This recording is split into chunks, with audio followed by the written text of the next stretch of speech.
Muito bem, vamos em frente. Seguimos aqui com o nosso livro Evolução em Dois Mundos, de André Luiz, psicografia do Chico e de Valdo Vieira. Nós estamos na segunda parte, já entrando na reta final do nosso trabalho, e estamos no capítulo 17, falando sobre desencarnação. E esse é o nosso segundo encontro.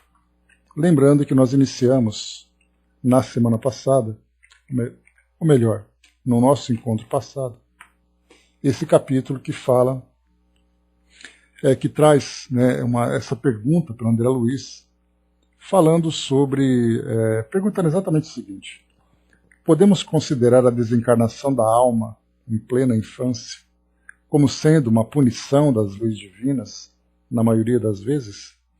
Nós conversamos então sobre esse tema,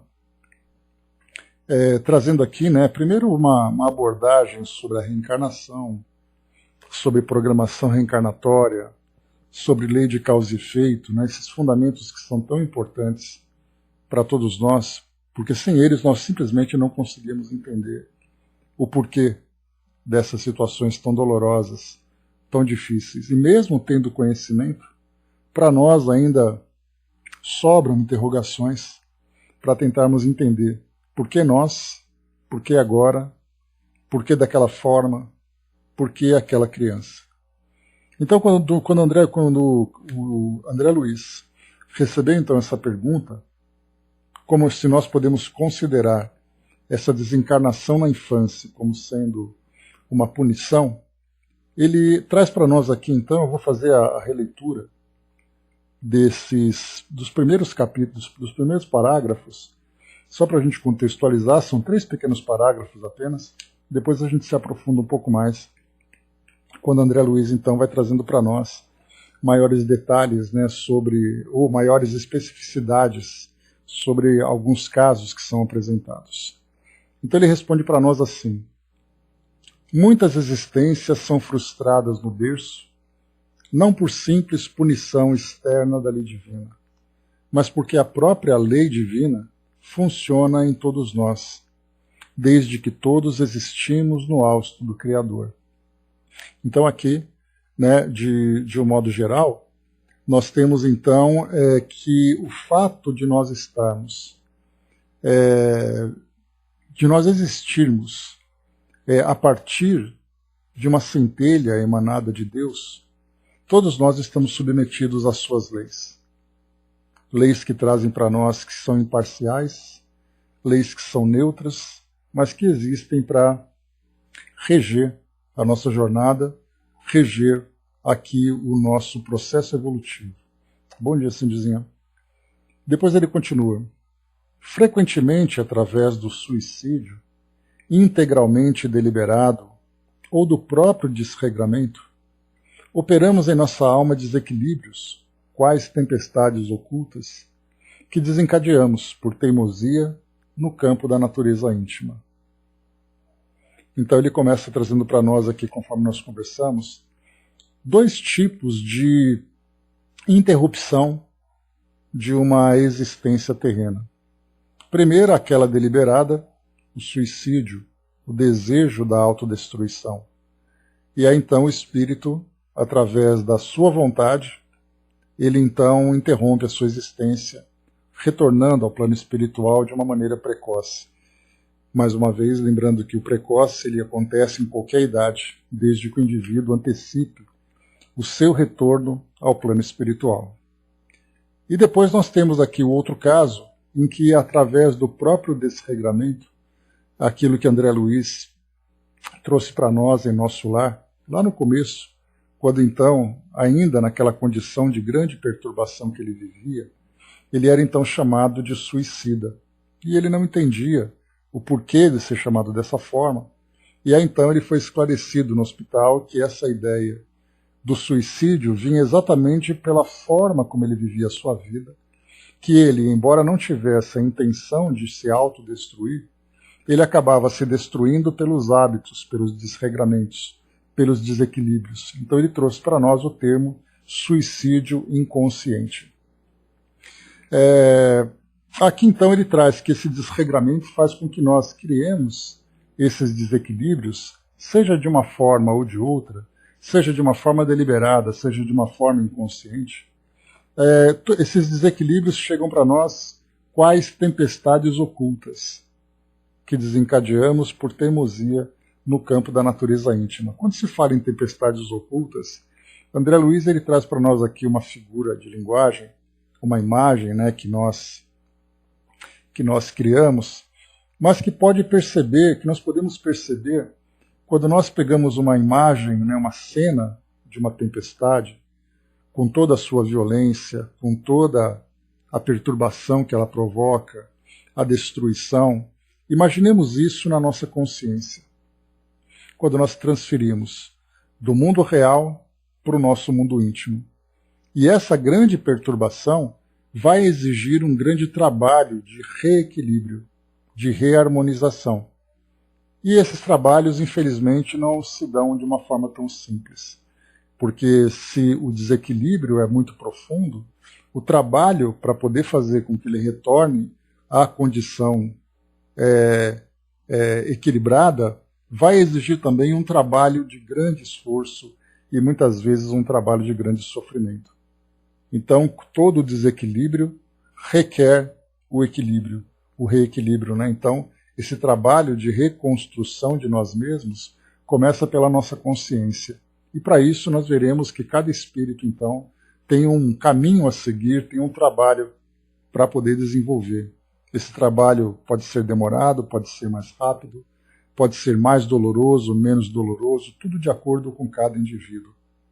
E aqui essa é uma imagem geral que André Luiz traz para nós do fato de nós interrompermos a nossa existência, voltarmos para o plano espiritual e depois então retornarmos para fazer o trabalho de reconstrução. Então é nesse contexto que nós então desenvolvemos aqui esse nosso raciocínio. Elcimar, bom dia.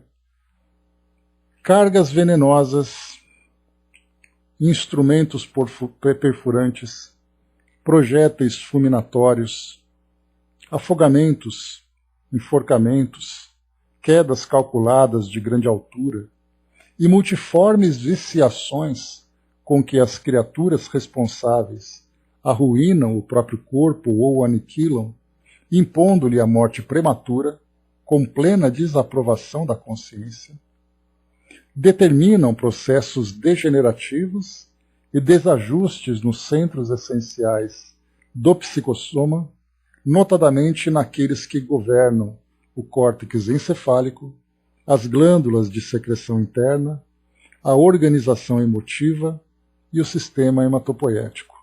Então, daquelas mesmas tempestades que nós vimos acima, que afetam a nossa consciência, nesse sentido figurado, nós podemos trazer mais próximo agora da realidade essas mesmas tempestades afetando esses nossos centros de força, que em vez de trabalharem de uma forma harmonizada, pulsando as suas forças para poder vitalizar os nossos órgãos, reharmonizar com outros centros, emitindo e recebendo ali as energias necessárias para fazer com que o nosso perispírito trabalhe para reorganizar, para manter o nosso corpo, na verdade. No momento em que acontece essa desencarnação precoce, esses centros, principalmente esses que foram colocados aqui por André Luiz, trabalham de uma forma absolutamente desordenada. É como se fossem aquelas engrenagens que, quebrando dentes e encavalando uma nas outras, começam a soltar porcas, começam a soltar correias, e começa a máquina então a quebrar, soltar fumaça. Toda aquela imagem que nós temos que fica mais fácil de nós fazermos uma comparação. Ou mesmo aquela tempestade de raios que vão então interferindo no nosso perispírito, que vão acontecendo no nosso perispírito. Então, esse trabalho, esse processo de desorganização vai exigir um longo trabalho de reorganização. E é então que nós perceberemos que, para muitos espíritos, a reencarnação é parte de um processo terapêutico. E aí então, como nós lembramos que existe uma grande conexão entre várias experiências, né, que nós lembramos que a sabedoria divina, a sabedoria de Deus, que age através dessas leis que nós estamos tentando compreender, pelo menos ali aquilo que é o mais básico, faz com que a experiência de um, a necessidade de um, se conecte com a necessidade do outro. Espíritos que vivenciam em uma determinada comunidade, num determinado grupo, acabam depois trabalhando em conjunto novamente para poder fazer com que todos acabem se beneficiando desse trabalho. Por isso, então, a reencarnação, quando um espírito que desencarna precocemente, ele tem que voltar ao mundo físico para poder fazer esse trabalho, porque muitas vezes nós pensamos, ele só veio completar a existência que ele precisava. Só que, na verdade, a gente vai lembrar que não é simplesmente completar uma existência. O próprio processo de início de reencarnação, de gestação, da afinidade do espírito com o seu perispírito naquele corpo que começa a ser gerado, naquele início de existência que o espírito tem, onde ele começa a se reorganizar psiquicamente naquele corpo que lhe é oferecido, muitas vezes um corpo perfeito, outras vezes um corpo imperfeito, mas o fato de ele estar em contato com essa matéria mais densa e o seu psiquismo acolher esse instrumento novo para que possa se reorganizar, não é com relação àquele tempo que ele precisava para completar uma reencarnação, mas é o tempo que ele precisava para se reorganizar psiquicamente, perispiritualmente, né? E se reharmonizar perante as leis divinas.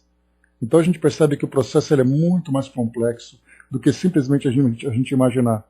Que uma criança veio porque ela cometeu suicídio, o espírito cometeu suicídio numa existência anterior e faltavam 10 anos para ele completar, então ele veio completar 10 anos. Na verdade, ele veio passar o tempo necessário para que ele pudesse se reharmonizar novamente. Poderia ser 10, poderia ser 20, poderiam ser 2. Para que ele retornasse de uma forma equilibrada, para depois então ele recomeçar a sua jornada, porque houve a necessidade daquela pausa. Ele teve que parar um pouco ali o processo que ele estava vivenciando, dar aquele passo para trás para poder reorganizar toda a sua consciência, reorganizar a si próprio, para depois então ele dar continuidade na sua evolução naquele projeto que até então tinha sido elaborado para ele. É uma experiência difícil, mas difícil também foi a decisão tomada inicialmente. O soldado colocou, né, cumprir as tarefas pré-determinadas, né? Então, se houve ali uma dificuldade pelo fato dele ter interrompido a sua existência, ele volta para dar continuidade nesse projeto. Mas principalmente, a gente lembra que muito mais do que ele cumprir aquilo, né, cumprir aquilo que estava estabelecido, o espírito dá uma pausa para trabalhar na sua convalescência. Porque tudo aquilo que estava organizado, muitas vezes ele não tem condições de continuar aproveitando aquele projeto para poder se desenvolver. Ele tem que parar, ele vai para o hospital, tira aquela licença do trabalho que ele tinha que fazer, se reorganiza e depois ele volta.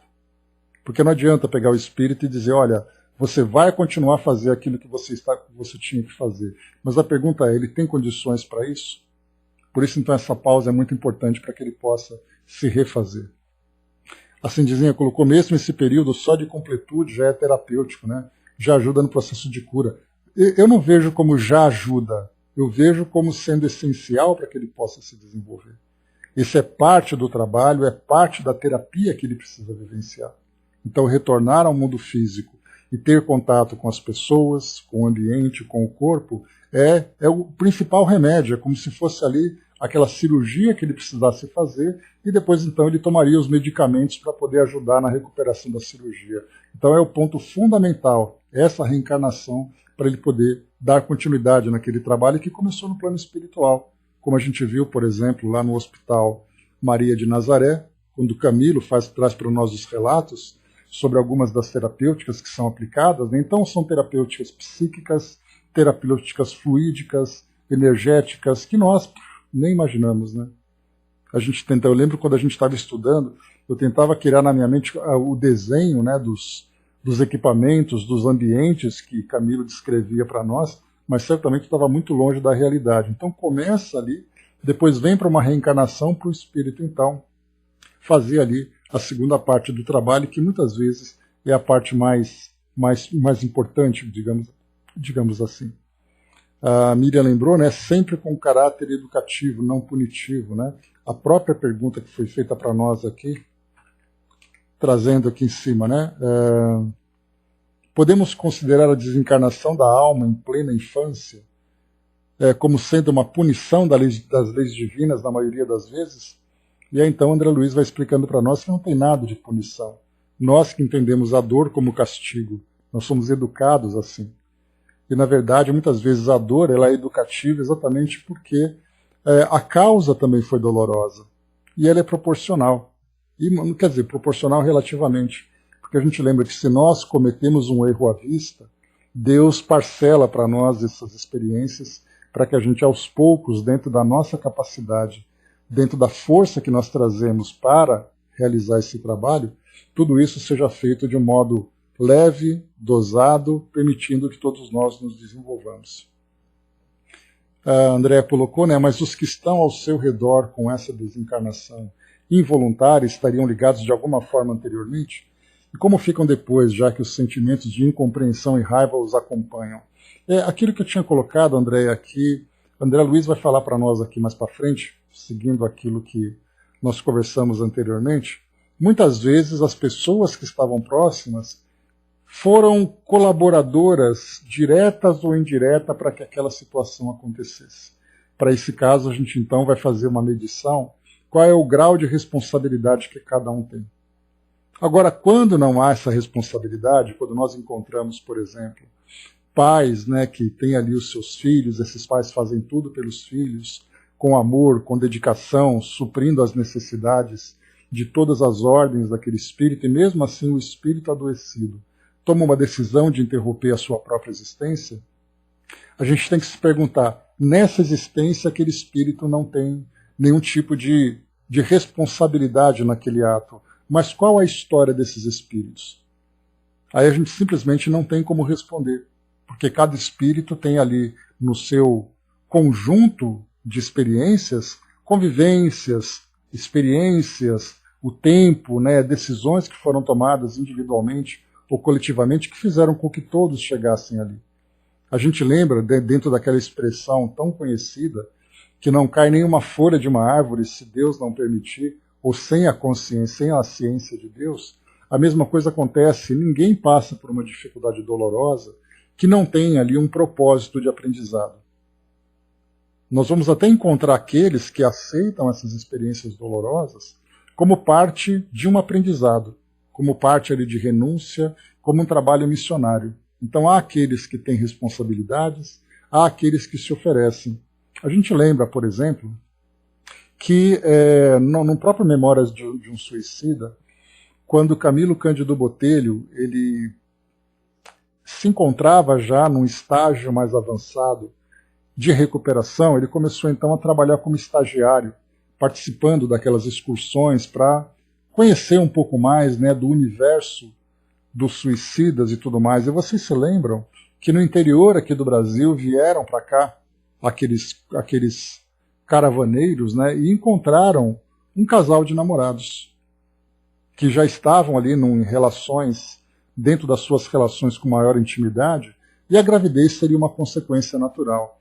E eles então foram consultados através do desdobramento se eles aceitariam receber como filho um espírito que tinha sido suicida, que ele viria ali com as suas dificuldades, traria ali as sequelas do ato que ele praticou. E aí então disseram para eles que eles não tinham nenhuma responsabilidade, mas pelo fato deles terem um histórico que precisaria de um trabalho difícil de recuperação, eles poderiam acelerar esse processo trabalhando com essa missão de auxiliar aquele espírito. E a gente lembra que eles não aceitaram. Então eles preferiram seguir ali o curso natural das suas dores e do trabalho que eles tinham que fazer, do que antecipar a recuperação, renunciando a si próprios, ajudando aquelas outras pessoas. Isso mostra para nós que muitas vezes as dores que o indivíduo vivencia não está relacionado com aquela experiência imediata, mas ele traz na sua história a necessidade de aprender através daquela dor, daquela dificuldade, esse trabalho de crescimento. Então simplesmente não temos como saber se aqueles espíritos que estão próximos tiveram responsabilidade ou não tiveram responsabilidade. Mas dentro dessa visão que mostra para nós que nenhuma árvore, nenhum fio de cabelo cai sem que Deus saiba, é a mesma coisa, ninguém sofre de graça. Tudo tem um propósito, mesmo que nós não conheçamos. E esse propósito, muitas vezes, ele é um propósito muito profundo, é um propósito distante, complexo. Então ninguém sofre simplesmente por um capricho. Toda dor tem um propósito educativo. Então é assim que nós temos que compreender. Pegar ali o prontuário de um indivíduo e começar a folhear para entender qual foi a causa daquela dificuldade que ele vivencia, isso somente cabe àqueles que são os mentores, os orientadores, né, daqueles espíritos. De fato, né, Brás? Ninguém na Terra é vítima. Tudo tem uma razão de ser. Né? Chaconate colocou, né, sempre que eu, criança ainda, quando fazia algo errado, meus pais diziam, Deus castiga. Né? Aquela educação clássica que a gente tinha, né? Aqui se faz, aqui se paga, sempre aquela coisa da vingança, do castigo, né? da vingança, enfim, né? Tem ali todas essas dificuldades. O soldado colocou, Deus orquestra tudo com perfeição, tudo está interligado, né? Então tudo isso plenamente conectado. O jugo nunca é superior ao que os nossos ombros podem suportar, nunca duvidemos disso.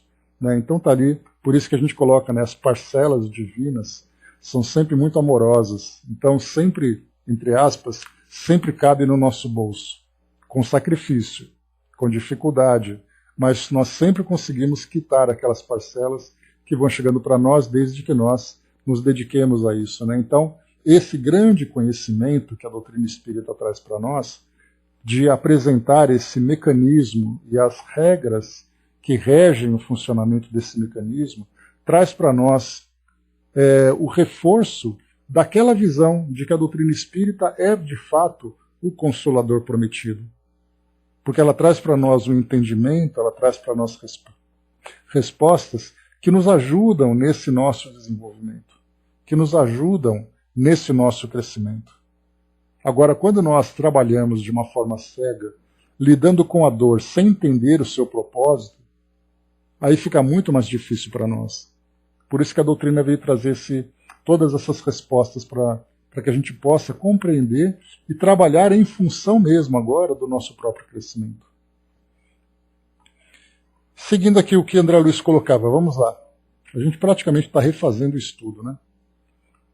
E ele coloca assim, ante o impacto da desencarnação provocada, semelhantes recursos da alma entram em pavoroso colapso, sob traumatismo para o qual não há termo correlato na diagnose terrestre.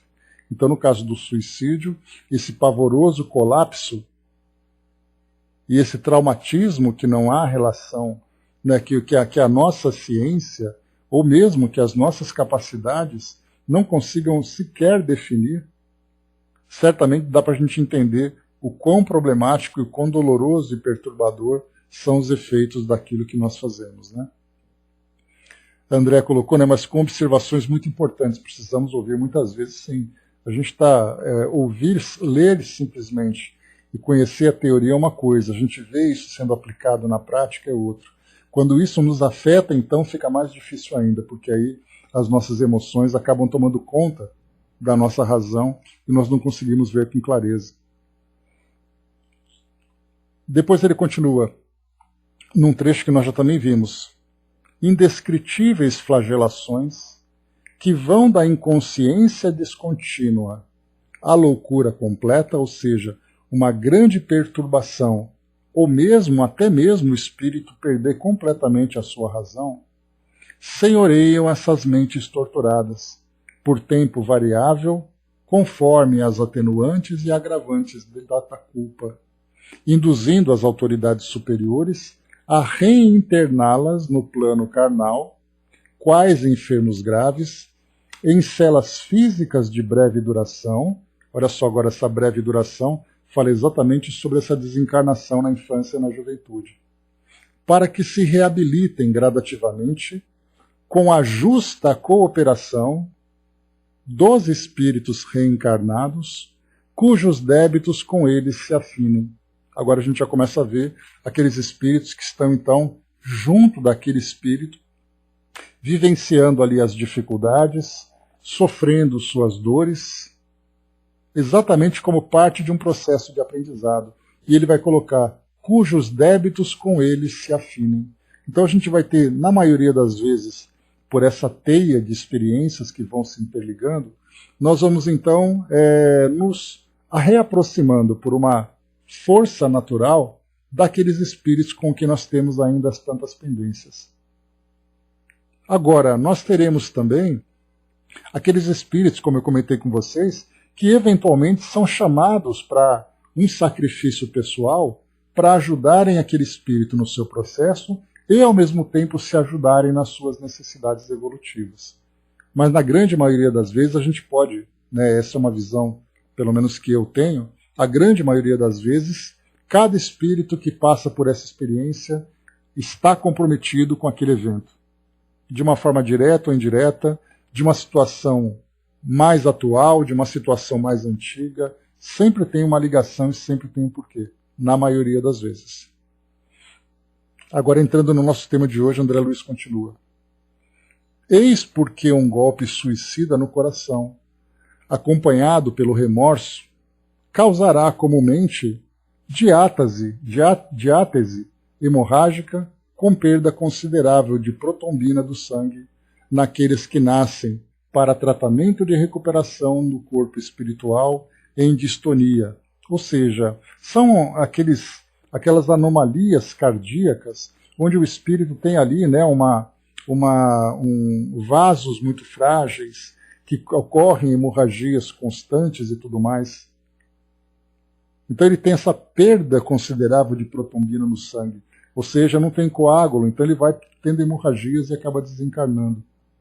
O autoenvenenamento ocasionará, nas mesmas condições, deploráveis desarmonias nas regiões psicossomáticas correspondentes à medula vermelha, conturbando o nascimento das hemácias, tanto em sua evolução intravascular, dentro dos sinusoides, como também na constituição extravascular, no retículo, gerando as distrofias congênitas do eritrônio com hematopatias diversas. O que André Luiz coloca é que, muitas vezes no autoenvenenamento, porque é interessante, eu me lembro, já comentei com vocês outras vezes, num documentário que foi apresentado pelo Discovery Channel, que falava sobre o processo da morte. Não a morte em si, um indivíduo morreu, depois acontece tal coisa. Mas o que acontece na morte dele? Então mostrava, por exemplo, um tiro. O indivíduo foi baleado, aquele projétil acabou penetrando o seu corpo em determinados órgãos, e o que aconteceu? Então ele lesionou aquele órgão, teve uma hemorragia, aquele órgão parou de funcionar, depois ele foi causando reações em cadeias, até afetar o seu sistema nervoso, afetar o seu coração, então ele desencarnou, ele morreu. Ou então, quando o indivíduo envenenamento, ele ingeriu um determinado veneno, aquele veneno foi até o seu aparelho gastrointestinal, depois foi absorvida uma parte, outra parte continuou o seu curso, entrando na corrente sanguínea, ele foi até os rins, dos rins ele começou então a afetar o rim, o fígado, e depois ele foi colocando assim vários, para cada situação, até mesmo no caso de uma picada de uma cobra, o que o veneno daquela cobra causa no corpo para fazer com que tal coisa aconteça. Então o que André Luiz está colocando para nós aqui, e aí já uma orientação, digamos, quase que médica, que quando quando acontece o envenenamento deliberado, o indivíduo, então, ele lesiona o seu corpo, principalmente na parte de produção sanguínea. Então, a consequência natural, como ele coloca para nós aqui, só para a gente voltar. Então, o autoenvenenamento ocasionará, nas mesmas condições, deploráveis desarmonias nas regiões psicossomáticas correspondentes à medula vermelha, que produz sangue. Ou seja, o nosso baço aqui, o esplênico, essa região acaba sendo absolutamente afetada, fazendo com que no futuro, numa próxima reencarnação, o espírito então traga doenças hepáticas gravíssimas, por causa da consequência daquilo que ele vivenciou. Então ele teve uma leucemia, ele teve ali outro tipo de doença, que claro, lembrando sempre que não é uma matemática exata. Quem teve isso vai sofrer aquilo, não é assim que funciona. Mas a gente vê que quem pratica aquele ato acaba tendo como consequência aquela situação. Mas nem todos que estão naquela situação praticaram aquele ato, porque nós temos ali experiências diversas com causas diversas. Mas aqui percebe-se então ele diz assim, conturbando o nascimento das hemácias, tanto em sua evolução intravascular, dentro dos sinusoides, como também na sua constituição extravascular, gerando as distrofias congênitas do eritrônio com hemopatias diversas. Então, ou seja, doenças relacionadas com o sistema sanguíneo, porque o envenenamento causou isso no ato do suicídio. E ele continua. Não vou entrar em detalhes aqui, até porque não sei também desse processo fisiológico aqui que André Luiz coloca para nós, mas é só para a gente ter uma ideia geral, que é o mais importante, né? Os afogamentos e enforcamentos, em identidade de circunstâncias, impõem naqueles que os provocam fenômenos da incompatibilidade materno-fetal, em que os chamados fatores RH, de modo geral, após a primeira gestação, permitem que a hemolisina alcance a fronteira planetária, sintonizando-se com a posição mórbida da entidade reencarnante a se externarem na eritroblastose fetal, em suas variadas expressões. Aqui ele fala para nós, aqui me lembro até da faculdade, eu tive uma prova de biologia, eu errei essa questão, só porque eu errei eu nunca mais esqueci dela. Ele está trazendo para nós aqui aquele caso em que a mãe ela tem ali o seu sangue positivo, aliás, o seu sangue negativo, e o bebê, o primeiro bebê, ele traz ali o seu sangue positivo, o seu fator RH positivo. No momento em que o bebê nasce, ele acaba rompendo alguns vasos, fazendo com que o sangue do bebê, que tem aquele fator RH positivo, portanto ele tem componentes do sangue que a mãe não tem, mas a mãe acaba tendo contato com esse sangue. Então, rapidamente, o corpo dela começa a gerar anticorpos, como se fosse uma bactéria que estivesse entrando no corpo, aquele fator do bebê. No segundo nascimento, aquele mesmo bebê que nasce com o fator RH, ele passa a ser combatido pelo corpo da mãe. Porque o corpo já está dizendo, esse fator positivo, esse RH positivo, é um intruso. Quando ela fica grávida do segundo bebê, porque o primeiro ela não teve contato com ele, com o sangue dele direto. Geralmente é no momento do parto que isso acontece. Aí o corpo começa a produzir esses anticorpos. O segundo bebê, que vem com o mesmo tipo sanguíneo, com o mesmo fator RH, acaba depois sofrendo essa rejeição. E aí ele coloca para nós aqui então. Fenômenos de incompatibilidade materno-fetal, ou seja, a mãe não aceita o filho. No caso do segundo, hoje nós temos, assim que o bebê nasce, rapidamente é feito ali um exame de sangue, e aí então a mãe começa a tomar ali uma medicação para destruir esses anticorpos, para que não haja um problema futuro. Mas quando a gente fala em vida no interior, pode colar, Dudu, por favor. Quando nós falamos assim em lugares distantes, que não tem assistência médica e tudo mais, isso acaba não sendo nem percebido, então acaba sendo uma consequência natural, essa rejeição. E isso vem como consequência por causa daquela dificuldade. Dudu trouxe para nós, né? Oi, mamãe. Oi, papai. Sei da tristeza que nesse momento envolve seus corações. Nada estava sendo pensado e programado, até que eu, ao entrar na UTI neonatal, as coisas já superaram o que anteriormente, sem nada vocês saberem, estava sendo efetivamente desenhado para que eu cumprisse os desígnios das programações estabelecidas por planos superiores, fazendo com que eu melhorasse o meu retorno às tendências ainda fálidas que eu levava comigo. Sei da dor que mostra nesse momento, faz de ti, mamãe, um sofrimento absurdo, dentro do seu íntimo, do coração partido, onde eu, guardada em seu ventre, fui amada.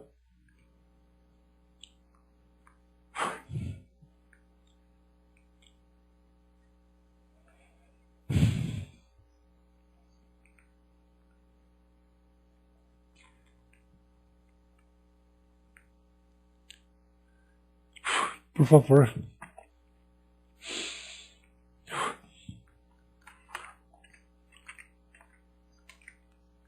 Aqui, pronto, voltando. Voltando e recuperado, vamos em frente. Bom, de qualquer forma, então a gente falava aqui nessa parte das questões relacionadas com essa parte de afogamentos e enforcamentos, que também trazem problemas graves, né, nessa parte sanguínea, né, e acaba depois trazendo então essa questão da eritroblastose. Ela é conhecida também como doença hemolítica do recém-nascido, né, que é uma situação bastante dolorosa que hoje, né, nos hospitais estruturados, que fazem o acompanhamento das gestantes, pré-natais e tudo mais, eles têm ali rápidas terapêuticas, né, que ajudam, né, na recuperação, né, do organismo da mãe preparando para o novo bebê. Mas, infelizmente, em outras situações acabam não tendo essa possibilidade e aí fazendo com que haja um aborto, né, um aborto espontâneo, exatamente porque o corpo da mãe acaba expulsando esse bebê. Bom dia, Sandra. Depois ele continua. E o voluntário esfacelamento do crânio, a queda procurada de grande altura e as viciações do sentimento e do raciocínio estabelecem no veículo espiritual múltiplas ocorrências de arritmia cerebral, que é o caso que nós vemos, né, de epilepsia, por exemplo. Mais uma vez, lembrando que nem toda epilepsia tem essa causa, né, mas essa causa pode levar à epilepsia.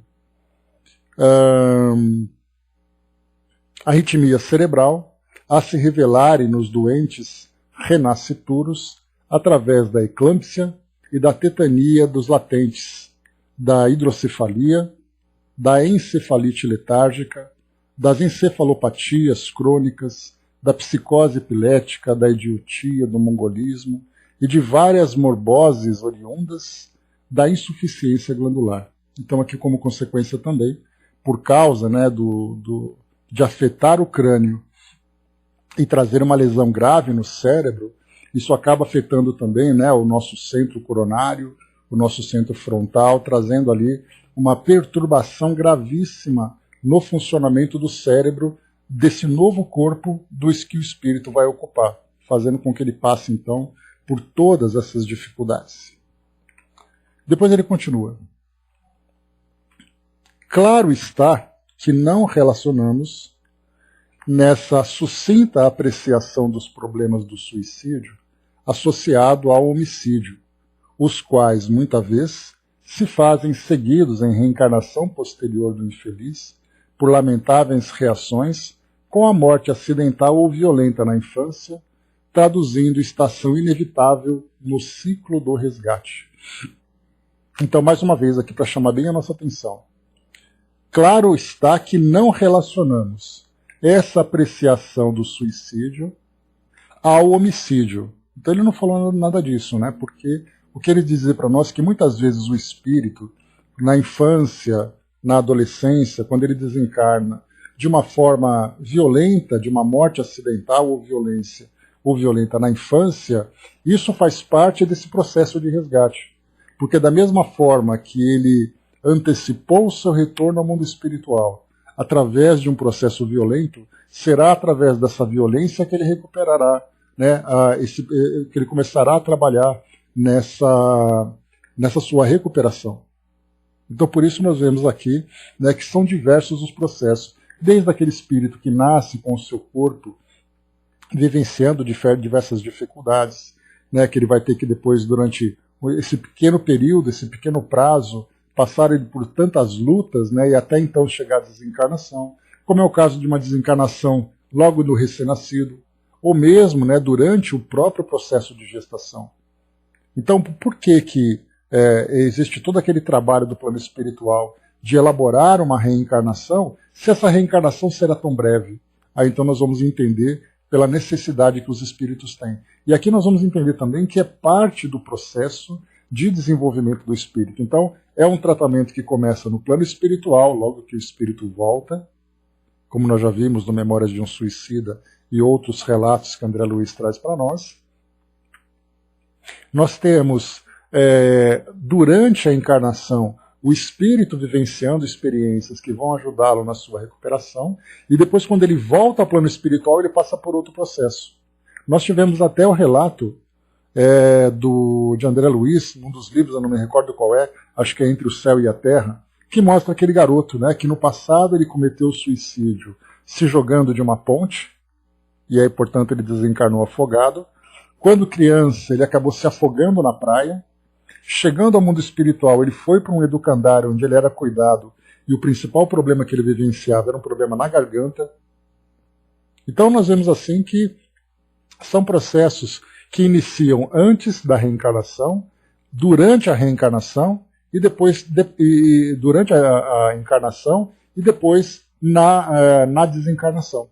Então são processos longos. Para muitos espíritos nós temos ali situações tão problemáticas, principalmente relacionadas com a consciência, que o espírito vivencia 2, 3 reencarnações breves como parte desse processo terapêutico, para que ele vá se harmonizando, para que ele vá se reorganizando, para depois, então, quando ele se apresentar com relativa lucidez, ele começar de fato a participar do processo de elaboração de uma reencarnação, que para ele seja proveitosa no sentido dele evoluir, e não no sentido de uma reabilitação. Já não é mais não há mais a necessidade da reabilitação. Ele precisa agora de experiências de progresso de fato.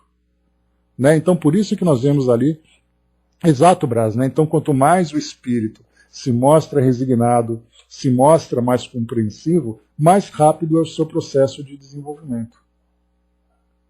Quanto mais rebelde, mais resistente a esse processo, mais difícil para ele se torna esse crescimento, se apresenta para ele esse crescimento também. E continua André Luiz. No que tange, porém, aqui lembrando, né, o Brás tinha comentado lá em cima sobre André Luiz trazer ali uma linguagem difícil. Eu até comecei a pesquisar, mas eu vi que a gente ia entrar numa parte tão técnica que a gente perderia muito tempo e não teria para nós assim grande interesse, né, em entrar nessa parte médica e tudo mais. Então, só para a gente ter uma ideia geral dos processos que o espírito vivencia, né, numa existência futura, como consequência dessas ações do passado, para nós já é o suficiente. Né, porque a gente está aprendendo aqui, na verdade, a essência da lei de causa e efeito. Então, claro que nós poderíamos dedicar um tempo para aprender um pouco mais. Todo conhecimento é muito bem-vindo. Né? Mas para nós, assim, sermos bem objetivos, eu acho que é muito mais interessante para nós.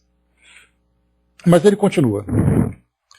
No que tange, porém, às moléstias mencionadas, surgem todas elas nos mais diferentes períodos, crestando a existência do veículo físico, via de regra, desde a vida in útero até os 18 e 20 anos de experiência recomeçante. E como vemos, são doenças secundárias, porquanto a etiologia, que lhe é própria, reside na estrutura complexa da alma. Essa colocação de André Luiz é muito importante, porque enquanto a medicina diz que é a natureza que não é perfeita, e aquele corpo veio por um problema genético, por uma deficiência genética, nós vamos entender que essa deficiência genética é o efeito secundário, porque a origem se encontra na consciência do espírito, na sua própria alma e nas consequências que ele gerou no passado. Então, ao vermos assim, né, aquele espírito infelizmente desencarnou porque o seu corpo era imperfeito. E, infelizmente, a natureza não pode ser sempre perfeita. E aí nós vamos perceber que a natureza é tão perfeita que, na verdade, aquele corpo que o espírito utilizou naquele pequeno período era exatamente ali o efeito daquilo que a sua mente produziu. Urge ainda considerar, urge vem de urgente, né? É que nós não estamos aqui habituados a esse linguajar antigo, né?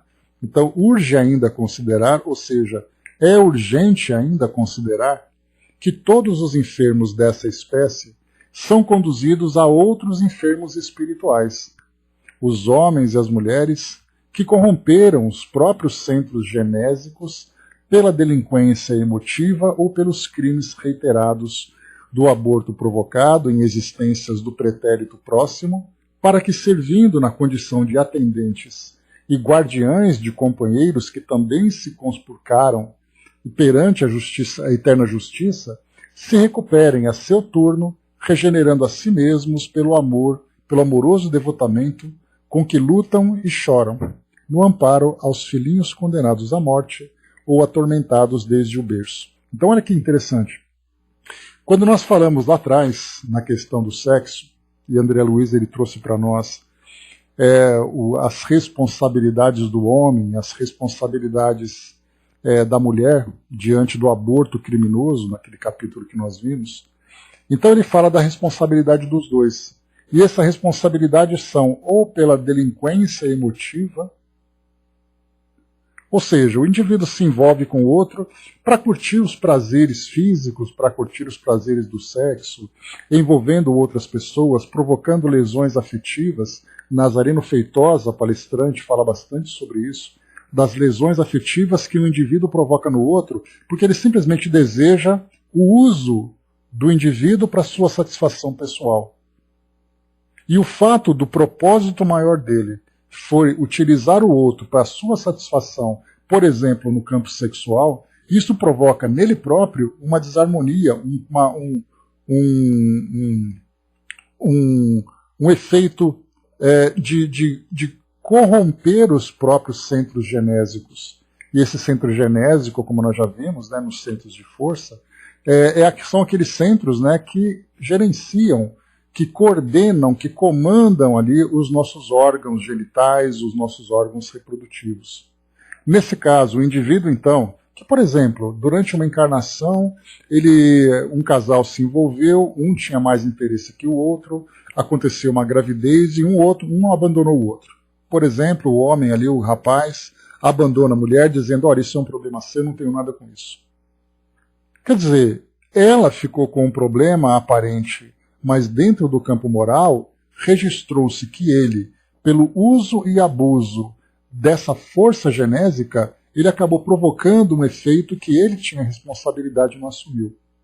No futuro, portanto, como é colocado para nós, diz assim, em existências do futuro do pretérito próximo, para que, servindo na condição de atendentes e guardiães de companheiros, que também se compuscaram perante a eterna justiça, se recuperem. Então, na verdade, ele será designado, mesmo que para aquele espírito ele não tenha qualquer tipo de compromisso, ele será designado como pai ou como mãe, para que ele possa, através dessa experiência dolorosa, para ele próprio, a princípio, aprender na sua reorganização consciencial e, ao mesmo tempo, permitir que aquele espírito que precisa de uma reencarnação breve, ele então também aproveite a oportunidade. Então, como a gente tinha falado, né, como Camilo colocou para nós, que um casal foi solicitado para poder servir de voluntários, não aceitou esse voluntariado. Mas aqui nós vemos que há outras pessoas que, diante dessas lesões, são convocados, não são convidados. São convocados a vivenciar aquela experiência com a qual ele não tinha nada a ver com aquelas pessoas, mas a experiência em si dizia respeito a ele. E tudo aquilo então serve para, na condição, aqui eu achei bem bacana o que ele colocou, na condição de atendentes e guardiães de companheiros que também conspurcaram perante a justiça para se recuperarem a seu turno, regenerando a si mesmos pelo amoroso devotamento com que lutam e choram, no amparo aos filhinhos condenados à morte ou atormentados desde o berço. Vemos então ali aquela longa teia que vai conectando fio daqui, fio dali, pessoas que estão próximas, pessoas que estão distantes. Eu não tenho nada a ver com a história do outro, mas eu tenho a ver com a experiência, e eu sirvo então como, entre aspas, voluntário convocado para participar daquele processo para o meu aprendizado. E a dor então que o indivíduo sente será então para ele o seu grande aprendizado. Angelina trouxe para nós uma mensagem. Angelina, quem assina para nós, por favor, Angelina? Deus, como um pai amoroso, jamais faria ato negativo a qualquer dos filhos. Para o casal será um aprendizado, que será necessário um tempo para entender, mas o conforto fará com que a aceitação aconteça, mesmo não sendo esquecido. Muitas vezes, o espírito vem completar uma existência anterior. Acreditem que outra oportunidade acontecerá. Casal e família ficarão felizes. Nossa querida Marta que trouxe para nós, né? Muito obrigado pela participação, querida Marta, por essa lembrança, né? Então, outra oportunidade vai acontecer quando todos estiverem reharmonizados e todos ali. Porque a gente lembra que o merecimento, que é uma ideia que para nós ela é bastante dolorosa, né? Você sofre porque você merece. E na verdade a gente lembra que a alegria também é um merecimento. As conquistas também chegam para nós como merecimento. Então, se naquele momento é o momento de resgatar as dores do passado e trabalhar pela recuperação, certamente ali todo mundo vai acreditar que ali a vida, ele não veio para ser feliz. Mas a gente lembra que aquela experiência é o início de um processo de reabilitação e que todos terão a oportunidade de conquistar essa felicidade. Isso é muito importante. Então, casal e família ficarão felizes no devido tempo, quando tudo estiver bem resolvido nesse campo. E a gente lembra também, né, que há espíritos, como nós vimos no caso do aborto, quando nós estudamos sobre o aborto criminoso, assim como também aquele aborto espontâneo que nós estudamos, né, que mostra para nós que o casal que se conscientiza na mesma encarnação diante daquela experiência tão dolorosa, esse mesmo casal ele pode, na encarnação seguinte, ou na mesma encarnação, ser felicitado com a oportunidade de ser em paz. Bastando apenas que consigam promover de uma forma rápida, imediata, essa reforma interior e a compreensão da valorização da vida e, mais do que isso, a valorização da missão de serem pais ou serem mães.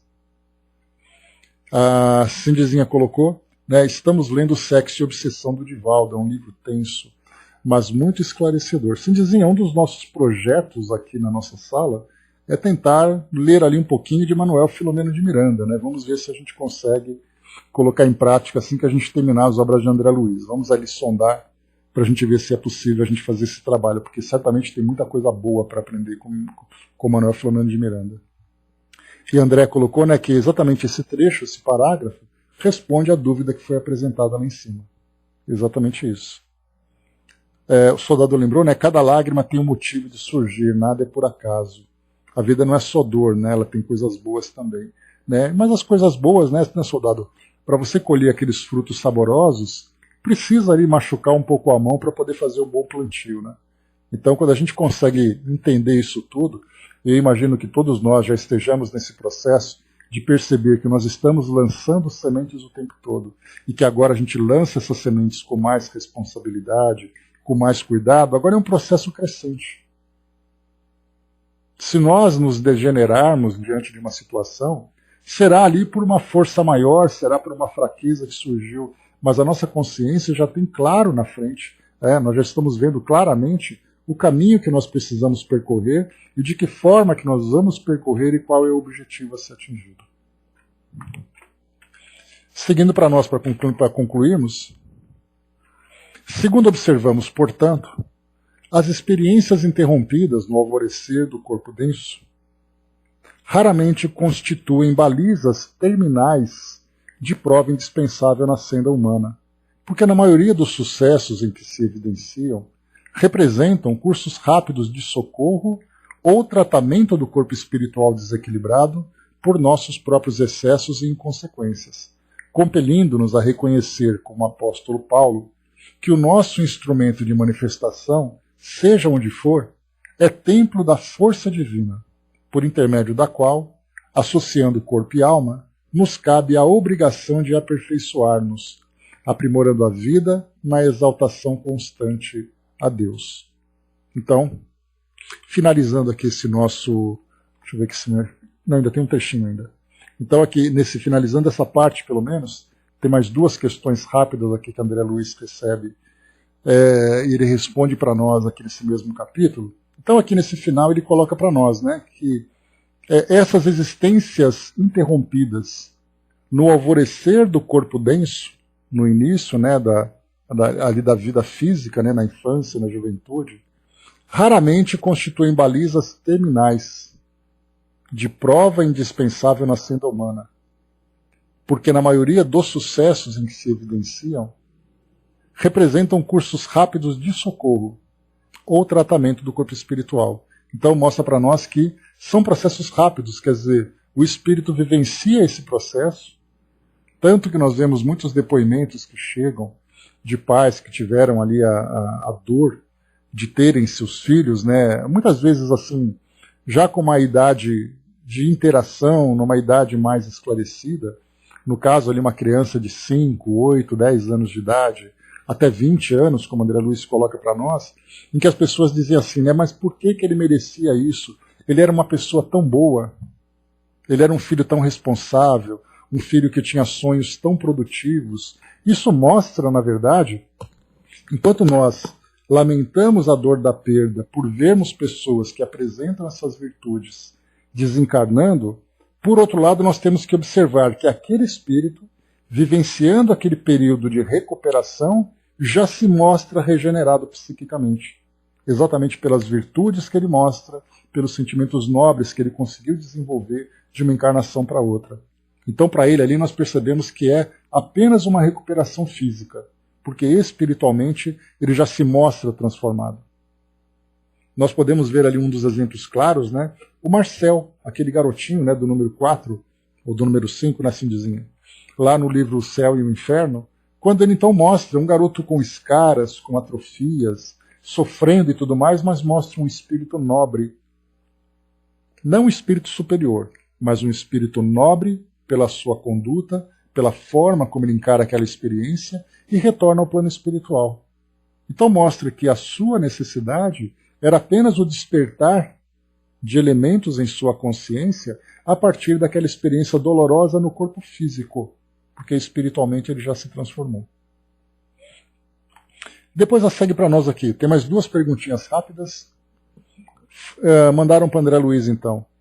Há casos de desencarnação, estando o espírito desdobrado, por exemplo, nas zonas umbralinas e o corpo em estado comatoso? Aqui já sai da questão da criança, já entra aqui, né, numa desencarnação afetando a todos nós, né? Então, no caso aqui, um espírito que se encontra em desdobramento, no caso de sonhos, né? E ele então se encontra nessa zona umbralina. E no caso ali, o corpo dele, né, num estado comatoso. Então não é nem sono, ele está em coma, o espírito então se desdobra, vai para essa região. Uma pergunta bastante específica, né, talvez por uma curiosidade que alguém tenha apresentado naquele determinado momento, né? Então foi feita a pergunta, o indivíduo está em coma, o espírito está desdobrado na zona umbralina e de repente acontece a desencarnação. O que acontece com ele, né? Isso pode acontecer perfeitamente do ponto de vista da exteriorização do pensamento. Porque céu e inferno, exprimindo equilíbrio e perturbação, alegria e dor, começam invariavelmente em nós mesmos. Aí mostra então que a exteriorização do pensamento, no caso a emancipação do espírito, é um processo absolutamente natural. Agora, no caso de um espírito em estado de coma, quando ele desencarna, ele vai se deparar com a realidade que ele mesmo criou. Por isso ele coloca que o equilíbrio e perturbação, alegria e dor começam invariavelmente em nós mesmos. Né? A Angelina trouxe para nós, né, a mãe não teve o prazer de acalentar o ser nos braços, mas acalentou e deu seu calor e seu amor no ventre. Né? Lembrando ali para nós também, né, aquela experiência, né, que estamos vivenciando todos juntos, né, podendo compartilhar com vocês. Então mostra ali, né, que o calor dos braços muitas vezes é muito superficial do que o calor do coração, né, que a gente vê. Né? Então, se não foi de um jeito, certamente foi de outro. Obrigado pela participação, pela mensagem, né? E aqui para finalizarmos, meus amigos, a última questão, também bem pequenininha, coloca aqui para nós André Luiz. Aliás, colocaram para André Luiz, né? Os espíritos encarnados que sofreram desequilíbrio mental de alta expressão voltam imediatamente à lucidez espiritual após a desencarnação? Então, o espírito que tem ali uma limitação intelectual profunda, nós vemos isso, né, em famílias, vemos em hospitais, vemos nas ruas, né? Aqui em São Paulo, por exemplo, nós temos o Centro Espírita Nosso Lar, Casas André Luiz, em que tem um hospital, aqui na cidade de Guarulhos, né, na Grande São Paulo, que acolhe pessoas com limitações intelectuais graves, muitas vezes até quase no estado vegetativo, pessoas que foram rejeitadas por suas famílias, foram deixadas naquele hospital. E aí então esses espíritos, quando desencarnam, no plano espiritual eles se reconhecem rapidamente? Nós já tivemos a leitura na Revista Espírita, Kardec colocando uma psicografia, uma entrevista com um espírito que trazia uma limitação intelectual. E aí o espírito conversava com lucidez, com clareza, né, com entendimento daquela experiência que ele vivenciava. Mas isso tudo nós podemos generalizar? A resposta de André Luiz. Então aqui, né, eles voltam imediatamente à lucidez espiritual após a desencarnação. Isso nunca sucede, porquanto a perturbação dilatada exige a convalescência indispensável, cuja duração naturalmente varia com o grau de evolução do enfermo em reajuste. Então, o que André Luiz coloca para nós é que um espírito, quando ele gera uma perturbação mental de alta expressão, é porque esse desequilíbrio foi um desequilíbrio provocado por um processo longo, em que ele foi se revoltando, foi se culpando, foi sendo influenciado, coisas foram acontecendo. E aí então a gente vai usar aquela expressão de Lavoisier que diz que a natureza não dá saltos. Vai com Deus, Elcio, grande abraço. Então a natureza não dá saltos. Portanto, com o mesmo processo, o mesmo trabalho que teve para desarmonizar, será um trabalho de reconstrução. Então quando ele coloca isso, nunca sucede. Então, no caso de um espírito que apresenta ele tem uma dificuldade de expressão, como nós vimos no caso lá do Livro dos Espíritos, quando fala sobre a influência do corpo sobre o espírito. Muitas vezes um corpo traz uma limitação, e aí então os espíritos trouxeram, acho que foi Kardec que comentou, que ele disse que você não pode exigir de um músico, de um bom músico, um bom desempenho musical, se o instrumento que ele está utilizando é um instrumento falho. O músico continua com o seu talento, mas o instrumento não permite que ele consiga realizar aquele trabalho. Mas nesse caso não é o espírito que está perturbado, é o corpo que traz deficiência. Portanto, nesse caso, o espírito, assim que ele se liberta do corpo, tendo ali o equilíbrio e a lucidez, ele se manifesta com equilíbrio e lucidez. Porque não é ele que está perturbado, é o corpo que limita. Agora, quando nós temos casos de espíritos que reencarnam, trazendo uma grande perturbação em sua própria consciência, aí nesse caso, quando ele volta ao mundo espiritual, ele volta levando consigo aquelas sequelas daquela perturbação que foi gerada anteriormente. E aí sim ele passa por um processo de recuperação, um processo de reabilitação, que pode demorar mais ou menos tempo. Então nós temos essas duas diferenças. Se o espírito é doente ou se o seu corpo é limitado.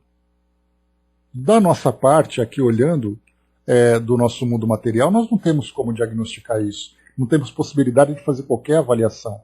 Nós vamos olhar dois espíritos e os dois trazem limitações intelectuais. Agora, qual que é o espírito que está doente e qual é o espírito que tem o corpo limitado apenas?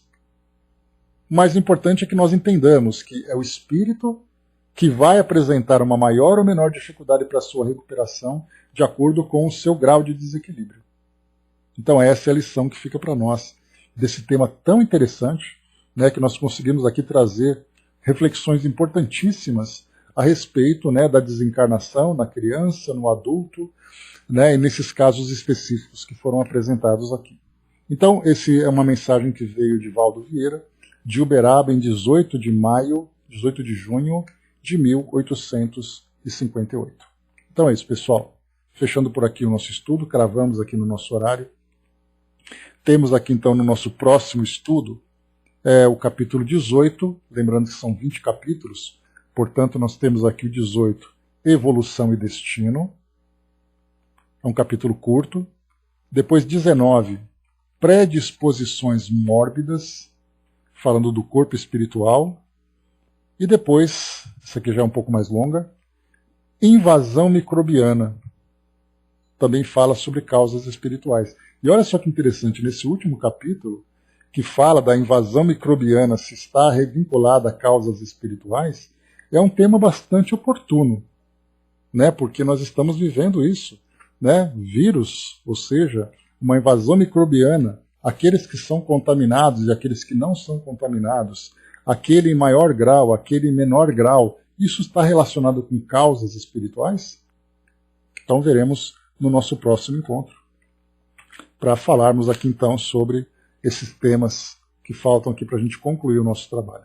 Provavelmente a gente vai ter mais a semana que vem de estudos aqui do Evolução em Dois Mundos,